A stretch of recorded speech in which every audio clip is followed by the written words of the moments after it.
મિત્રો નમસ્તે. વાડીમાં છું અને વૃક્ષોમાં બગીચામાં પ્રુનિંગનું કામ ચાલે છે. પ્રુનિંગ એટલે કટાઈ કરવી. બગીચાની જ્યારે ડાળીઓ ખૂબ ઊંચી વહી જાય, બગીચાનો ગ્રોથ વધી જાય, ઉપરથી સૂર્યપ્રકાશ આવતો બંધ થાય, હવાની અવર જવર ઓછી થાય, ત્યારે બગીચાનું પ્રુનિંગ કરવાનું હોય છે. કાયદેસર રીતે એગ્રીકલ્ચરની ભાષા પ્રમાણે કે એના વિજ્ઞાન પ્રમાણે તો દર વર્ષે મિત્રો 20% બગીચાની ડાળો કાપવાની હોય છે. 20% જેવું પ્રુનિંગ કરવાનું હોય છે.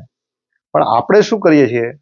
આપણે દર વર્ષે નથી કરતા. 8-10 વર્ષે, 2-3 વર્ષે, 2-4 વર્ષે, 5 વર્ષે એક ધારે લગભગ 50%, 35%, 40% બગીચો કાપતા હોય છે. પદ્ધતિ ખોટી છે, સાચી નથી. સાચી પદ્ધતિ દર વર્ષે 20% જેવું પ્રુનિંગ કરવું જોઈએ. અને અમારે તો શું છે કે બગીચો હવે બહુ મોટો થઈ ગયો અને એ સમય એવો હતો, પહેલાના સમયની વાત કરું છું, ત્યારે પ્રુનિંગ કોઈ કરતું જ નહીં, કટાઈ કોઈ કરતું જ, નવીનીકરણ કોઈ કરતું જ નહીં. શા માટે ન કરતું? કે ત્યારે હવા જેવી સરસ સમૃદ્ધ હતી, વાતાવરણ એટલું બધું સમૃદ્ધ હતું કે એને ગમે એટલી ઘટાટોપ ડાળીઓ અડી જતી ને તો પણ પુષ્કળ કેરીઓ આવતી.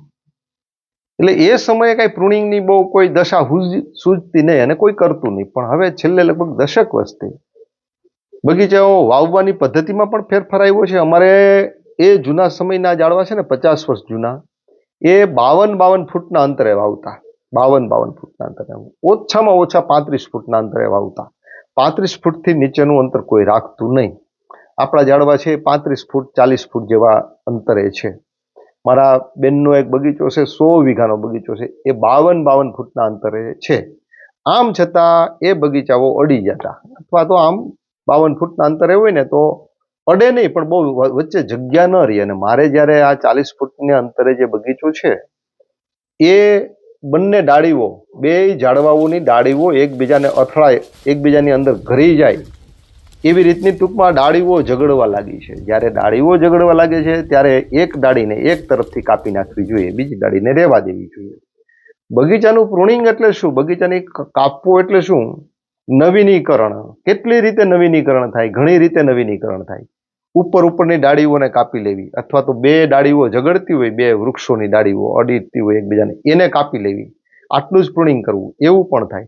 ઘણી વખત એક વખત આપણે એક તરફની ડાળીઓ કાપે, એક તરફની બીજા વૃક્ષને અડતી ડાળીઓ કાપી નાખવામાં આવે છે. બીજા વર્ષે ઉપરથી પાછી જે ઉપર ગઈ હોય એની વચ્ચેની જે ખિલ્લા ડાળ હોય, એટલે કે જે ઉપર સોટો ગયો હોય, એને કાપી નાખવામાં આવે છે. વચ્ચેનો ભાગને ઉતારી લેવામાં આવે છે, જેથી કરીને સૂર્યપ્રકાશ એની ઉપર સીધો આવે. સૂર્યપ્રકાશ છે ને, સનલાઇટ વગર કોઈ વસ્તુ, વનસ્પતિ જીવી ન શકે અથવા તંદુરસ્ત ન રહી શકે. ફૂલ સનલાઇટ મળવી જોઈએ. જે આપણને કહેવાય ને કે જે મારતું એ જ પોષતું. જે ખૂબ તાપ આપે છે ને, એ તંદુરસ્તી પણ એટલી આપે છે. તડકા વગર આમ છાંયો ગમે ખરો આપણને, પણ અતિ પડતું હરિયાળું, અતિ પડતું ભેજવાળું, અતિ પડતું પાણીવાળું એ જમીનની ફળદ્રુપતા ઘટાડે છે. એટલે વૃક્ષને શું થાય છે? તડકો નીચેના ડાળખાઓને મળતો જ નથી. એના કારણે શું થાય છે? રોગ આવે છે. બીજું કે જમીન ઉપર જ્યારે સૂર્યપ્રકાશ ન પડે એટલે જમીનની અંદર જે પોષક તત્વો બને છે બનતા નથી. પાંદડાઓ નાના નાના થવા લાગે છે. પાંદડાઓ નાના થાય, ક્યારે નાના થાય? એને પૂરેપૂરો સૂર્યપ્રકાશ ઉપરથી મળે નહીં, ત્યારે રોગનો, કીટાણુઓનો ઉપદ્રવ વધે છે. પાંદડા નીચે ખરેલા પાંદડામાં, ખામણામાં ભેજ હોય ત્યાં એટલો બધો રોગના કીટાણુઓ વધી જાય છે સૂર્યપ્રકાશ ન પડવાના કારણે, કે પછી એની ઉપર આપણે વધારે પડતો દવાનો છંટકાવ કરવો પડે છે. જે કુદરતી રીતે સનલાઇટથી જે કીટકો મરે છે એ નથી મરતા. ત્યારે અંદરના જે જમીનના પોષક તત્વો છે, નાઇટ્રોજન, પોટાશ, આવા જે પોષક તત્વો જે બનતા હોય એ બનતા બંધ થાય. બેક્ટેરિયા મરી જાય છે. બેક્ટેરિયાને પણ સૂર્યપ્રકાશ જોઈએ છીએ. એટલે જ્યારે પ્રકાશ નથી મળતો ત્યારે વૃક્ષ નબળું પડતું જાય છે, ખૂબ નબળું પડતું જાય છે. એની કેરી નાની થતી જાય છે, પાંદડા નાના થતા જાય છે, એની પર ફૂગનો એટેક વધતો જાય છે. ઘણા પ્રકારના રોગ, કીટકોના કારણે રોગ આવતા જાય છે. ત્યારે આપણે શું કરીએ? પ્રુનિંગ કરીએ છીએ, જે હું અત્યારે કરું છું. એ પ્રુનિંગ કરવાની સાચી પદ્ધતિ તો દર વર્ષે 20% પ્રુનિંગ કરવું જોઈએ. 20% એની ડાળખીઓ કપાવવી જોઈએ. જંગલના વૃક્ષોને કોઈ કાપતું નથી ને છતાંય થાય છે. હવે એક વચ્ચે હું વાત કહી દઉં કે મારા બાપુજી પ્રુનિંગમાં માનતા નહીં. એનું કહેવાનું દેશી ગણિત એવું હતું કે આખો આંબો છે, આંબાની એક ડાળ તમે જ્યારે કાપો છો ત્યારે એનો હોર્મોન્સ, એની અંદરનો જે જથ્થો છે એ અપસેટ થાય છે, એ ગાંગો થાય છે, ગાંડો થાય છે. મારે આટલો બધો હોર્મોન્સ કોને આપવો ને કોને ન આપવો, અથવા તો જે ડાળી કપાય છે ત્યાં એનો હોર્મોન્સ, એની તાકાત, એની ઉર્જા એ તરફ વાળે છે. તમે જુઓ ને, જ્યાં કાપાય ને ત્યાં એકદમ ગોથો થાય, ખૂબ એટલે ખૂબ ડાળીઓ ગ્રોથથી વધે છે. ખરેખર જરૂર નથી ત્યાં એટલી બધી ડાળીઓની. ડાળીઓ તો 2-3 જ રાખવાની છે. એટલે આપણે પછી કાપીને જો કે એમાં 2-3 ડાળીઓ કરીએ, પણ વૃક્ષને ભાન નથી રહેતું.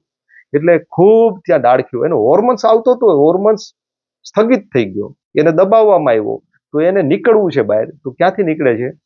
બીજા ઘણી બધી ડાળીઓ ફોડી એ બહાર નીકળવાનો પ્રયત્ન કરે છે. પણ મારા ફાધર કહેતા કે એ રીતે આંબો અપસેટ થાય છે, એટલે કે ક્યાં ફૂટવું, કેવી રીતનું ફૂટવું, એનો હોર્મોન્સ છે એ અપસેટ થઈ જાય છે. એના કારણે એક આંબાની એક ડાળીઓ કાપો એટલે એ આંબો પછી આવતો બંધ થાય છે અથવા ઓછો આવે છે.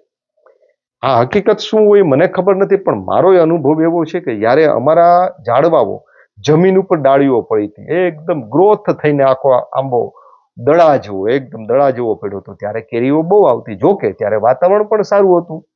પણ એક વસ્તુ મગજમાં વિચારવા જેવી તો ખરી જ કે કુદરત છે ને, કુદરત એ કુદરતી રીતે જ એને શું કરવું શું ન કરવું એ એને ખબર છે. કઈ ડાળ સુકાવી નાખવી, કઈ કેરીને ખેરી નાખવી, કયો મોરના ફૂલને સૂકવી નાખવા. આ જંગલના વૃક્ષો તો કુદરતી રીતે જ ઉછરે છે અને ક્યારેય માંદા નથી પડતા. જેને આપણે ખૂબ સુવાળા રાખીએ, ખૂબ ઉછેરીએ છીએ, ખૂબ આપણે કાળજી લઈએ છીએ, એમાં રોગ વધારે આવે છે. એટલે સત્ય શું છે ખબર નથી, પણ હવે તો અમે લગભગ 10 વર્ષથી અમે પ્રુનિંગ કરવાનું ચાલુ કર્યું. વચ્ચે એકાદું વાવાઝોડું આવી ગયું, ત્યારે કુદરતી પ્રુનિંગ થઈ ગયું. પણ એટલે હવે પ્રુનિંગ કરવાનું શરૂ કર્યું છે, એટલે પ્રુનિંગ કરવું જ જોઈએ. સાવ હકીકત એ છે, જેને નાના ઝાડવા હોય 3 વર્ષથી પ્રુનિંગ શરૂ કરી દેવું જોઈએ મિત્રો. પહેલા આપણે 52 ફૂટના, 40 ફૂટના અંતરે વાવતા, હવે 10 ફૂટના અંતરે વાવે છે, 12 ફૂટના અંતરે વાવે છે, કોઈ વળી 20 ફૂટના અંતરે વાવે છે, 15 બાય 15ના અંતરે પણ ઝાડવાઓ વવાય છે. અત્યારે આદર્શ પદ્ધતિ એ કહીએ તો 15 બાય 15 કે 10 બાય 10 વાવીએ, એમાં કંઈ ખોટું નથી. પણ ખોટું શું કામે નથી કે ઝાડવું જ્યારે ઉપર બહુ ઊંચું વહી જાય છે ને, પછી ત્યાંથી કેરી વેળવાનો ખર્ચ, બજેટ ખૂબ વધી જાય છે. ખર્ચોય વધી જાય ને, બીજી બાબત કે એ વૃક્ષ કેરીઓ ઉપર વહી જાય છે ને, ત્યાં દવા છાંટવામાં દવા પણ પહોંચતી નથી. બીજી બાબત એ થાય કે આપણે કોથળી બેગ પહેરાવવામાં આવે છે, બેગ ત્યાં પહેરાવી શકાતી નથી. દવા છાંટીએ તો ત્યાં પૂરેપૂરો સ્પ્રે મળતો નથી. આના કારણે હવે શું પદ્ધતિ આવી છે, વૃક્ષ નાના રાખે છે, નાનો ગોટો જ રાખવાનો, અને એટલામાં જેટલી કેરી મળે એટલી લઈ લેવાની. માનો કે અત્યારે જે 4 આંબા વાવતા હોય ને, તો એમાં આ પદ્ધતિ પ્રમાણે 10, 15, 12 આંબા આવે. 4 આંબામાંથી કેરી લેવાતી હોય એવી અહીંયા 15 આંબામાંથી કે 20 આંબામાંથી લેવાય, કારણ કે 10-10 ફૂટના અંતરે હોય છે. એટલે એવા ઝાડને 3 વર્ષની એની ઉંમર થાય, આવું ઝાડવું 3 વર્ષની ઉંમર થાય એટલે એનું કટિંગ ચાલુ કરાવવું જોઈએ. દર વર્ષે એની કેટલીક ડાળીઓ કાપતી રહેવી જોઈએ. ખાસ કરીને મિત્રો, જે વચ્ચેની ખીલ્લા ડાળ હોય ને, ઊભી ડાળ જતી હોય, એને તો ખાસ કાપવું. આપણે શું કરીએ છીએ ખબર, મોટા ભાગે આપણે એવું કરીએ છીએ પ્રુનિંગમાં, એકબીજાને અડતી હોય ડાળ કાપીએ છીએ અને નીચેની ડાળ કાપીને નીચે જગ્યા કરીએ છીએ. મિત્રો, સાચી પદ્ધતિ કઈ છે, ઉપલી જે ડાળ હોય ને એ ઉપરને નીચે ઉતારી લેવું અને સનલાઇટ એની ઉપર પડે ને એવી વ્યવસ્થા કરવી. સાચી પદ્ધતિ આ છે. એ આંબો કેવો થાય, ઊંચો નહીં જાય, પણ આમ લંબગોળ રીતે આમ ફેલાયેલો આંબો રહેશે. એ સાચી પદ્ધતિ છે. એટલે અત્યારે પ્રુનિંગ કરીએ છીએ તો પ્રુનિંગ કેવી રીતનું કરવું જોઈએ, સાવ મારે પહેલા એવી ઈચ્છા હતી કે એક હાર હોય ને, એક હારને હાવ ઉતારી લઈ, ઠૂઠા કરી નાખવા. ઠૂઠા એટલે 7, 8, 10 ફૂટ સુધી, 15 ફૂટ સુધીથી બધું જ ઉતારી લેવાનું. પછી એની અંદર જ્યારે કુણપ આવે, એ ડાળીઓ એક સાથે આવશે, 15-20 ડાળીઓ એક ડાળમાંથી ફૂટશે. પણ 15-20 માંથી માત્ર 4-5 ડાળીઓ રહેવા દેવાની, અને વ્યવસ્થિત હોય અને ઉપર જતી હોય એ, બાકીની બધી કાપી લેવાની. જો આવી રીતનું કરવામાં આવે તો હાવ નવીનીકરણ કરેલો આંબો, હાવ ઉપરથી ટકો કરી નાખ્યો હોય હાવ, એ આંબો ચોથા વર્ષે કે ત્રીજા વર્ષે આવવા લાગશે જો એની ઉપર માવજત કરવામાં આવી હશે તો. પેલી માવજત તો એ થાય કે જેવું કટિંગ થઈ જાય એટલે એની ઉપર કોપર પાવડર આવે છે અથવા તો કોપર અને ચૂનાનું ઓડો પ્રેસ કરીને અથવા તો એમાં ક્લોરો પણ થોડુંક નાખવાનું અને એની ઉપર ઓડો પ્રેસ કરી નાખવાનું, એટલે કે એનો દ્રાવણ હોય છે એની ઉપર નાખવાનું, જેથી કરીને એની ઉપર ફંગસ ના આવે, મૂંડો ના આવે, આવું કંઈ ના આવે. પછી બીજું કે એ થળિયા હોય ને, થળિયાને પણ ચૂનો અને કોપરથી થળિયાને પણ સરસ મજાનું ઓડો પ્રેસ કરી નાખવું જોઈએ. અને ત્રીજી બાબત કે એનાથી રિંગ કરીને એને પછી જે આપણે ગનમૃત કે જીવામૃત કે ખાતર નાખતા હોય, કોઈ પણ પ્રકારનું રસાયણ કે દેશી જે નાખતા હોઈએ એ રિંગ કરીને નાખી દેવું જોઈએ. થોડાક પાંદડા કૂચો એવું કંઈક હોય તો એ પણ એ ખાતરની ઉપર નાખીને એની ઉપર ધૂળ વાળી અને આવી રીતનું એને કટિંગ કર્યા પછી તરત 10-15 દિવસમાં ખોરાક આપવો જોઈએ. અને પછી જે પેલી ડાળીઓ ફૂટે એને 6 મહિના સુધી કાપતી રહેવી જોઈએ. પેલા નહીં કાપવાની, પેલા ફૂટી જવા દેવાની. જેવું ચોમાસું બેસશે ને એટલે ફૂટવા મળશે. 15-20-25 દિવસ પછી મોટી થઈ જાય પછી જોવાનું કે નાની નબળી ડાળીઓ કાપવાની અને સારી સારી ડાળીઓ રહેવા દેવાની. એને આમાં ખાસ ધ્યાન રાખવું જોઈએ, કારણ કે જો ખાસ ધ્યાન રાખીને તો જ એની જે ઉર્જા છે, એનો હોર્મોન્સ છે બહાર આવેલો, એ એની ગતિ ઉપર ચાલવા લાગે તો એ આંબો ત્રીજા કે ચોથા વર્ષે આવવા લાગશે. નકર 7 વર્ષ સુધી એ આંબો આવશે નહીં મિત્રો. 7 વર્ષ સુધી નહીં આવે. એક વખત આખો આંબો ઉતારી લીધો એની વાત કરું છું, 7 વર્ષ સુધી ના આવે. પણ આખા બગીચાનો જો મોટો જૂનો બગીચો હોય પ્રુનિંગ કરવું હોય તો કેવી રીતનું કરવાનું? એક આયરને આખી ઉતારી લેવાની. કઠણ થવું પડે થોડું, કારણ કે વૃક્ષ કાપવું ગમે નહીં આપણને. એટલે એક હારને આખી ઉતારી. ઘણા એમ કે સાહેબ એક વૃક્ષ લેવાનું, એક નહીં લેવાનું, એક લેવાનું, એક નહીં લેવાનું, એવું આખા બગીચામાં કરવું જોઈએ. પણ હું એવું નથી માનતો. એની પાછળનું કારણ હું, તમે એક વૃક્ષને ઉતારી લો ને એટલે બીજા આસપાસના 4 વૃક્ષો ખુલ્લા થાય, પણ ત્યાં ખીણ જેવો ખાડો રહે.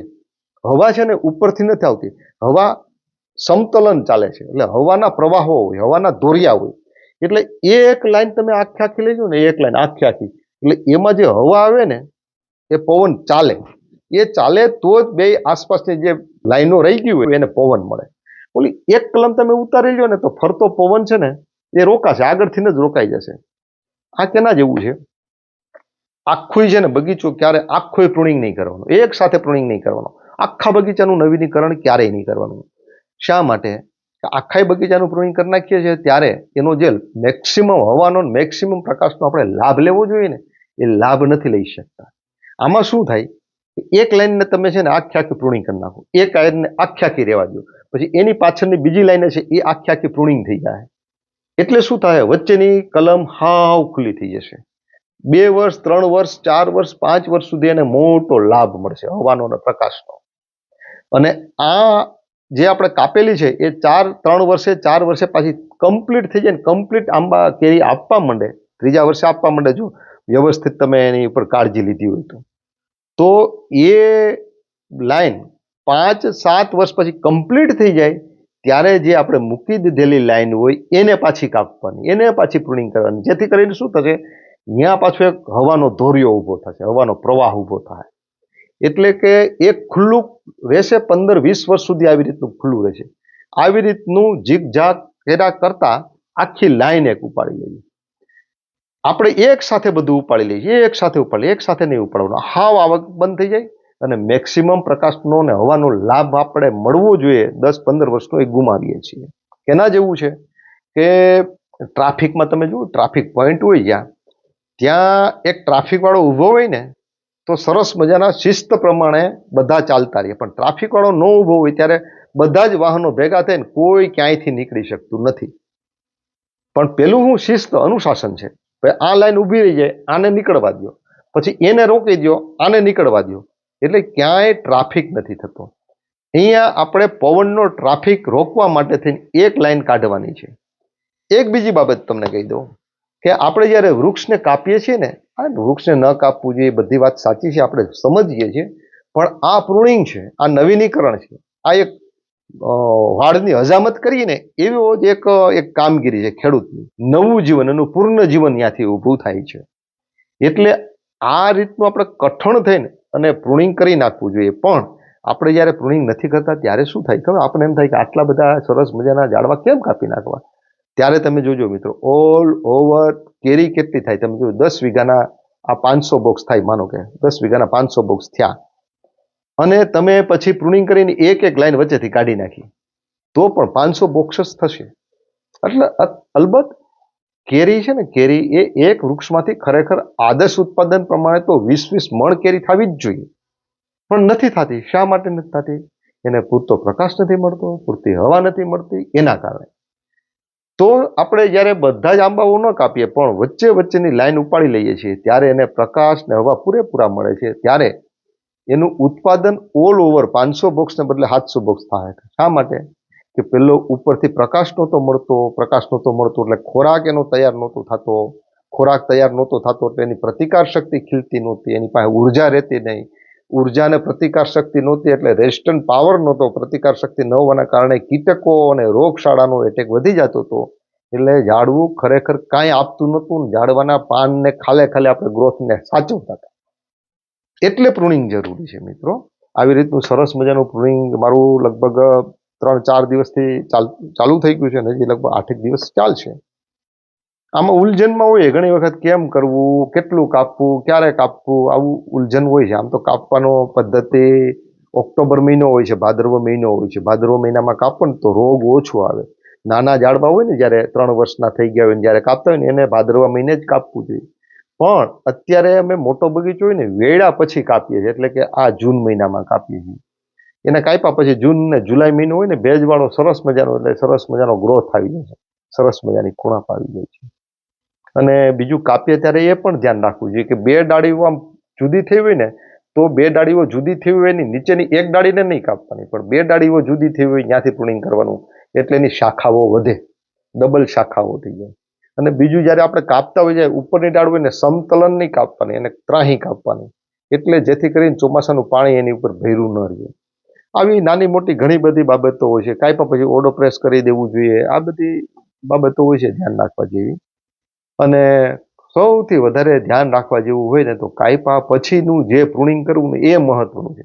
અત્યારનું પ્રુનિંગ કરી લીધું આપણે, પછી એમાં જે અનેક પ્રકારના ગોથાઓ, એકદમ ડાળીઓ, અસંખ્ય શાખાઓ ફૂટશે, એનું પ્રુનિંગ કરવું. નાનું એવું પ્રુનિંગ, એ બ્લેડથી થાય કે નાના ચાકાથી થાય કે નાના કટરથી થતું હોય ને, એવું પ્રુનિંગ, એ પ્રુનિંગ બહુ મહત્વનું છે.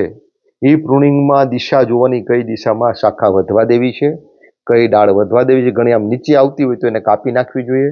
એક જાજી બધા એમાં લગભગ તમે ગણો ને 50-50, 60-60 કુણપો ફૂટે, બધી જ નહીં રહેવા દે, 3, 4, 5 વધીને આટલી જ ડાળીઓ એની અંદર વધવા દેવી જોઈએ.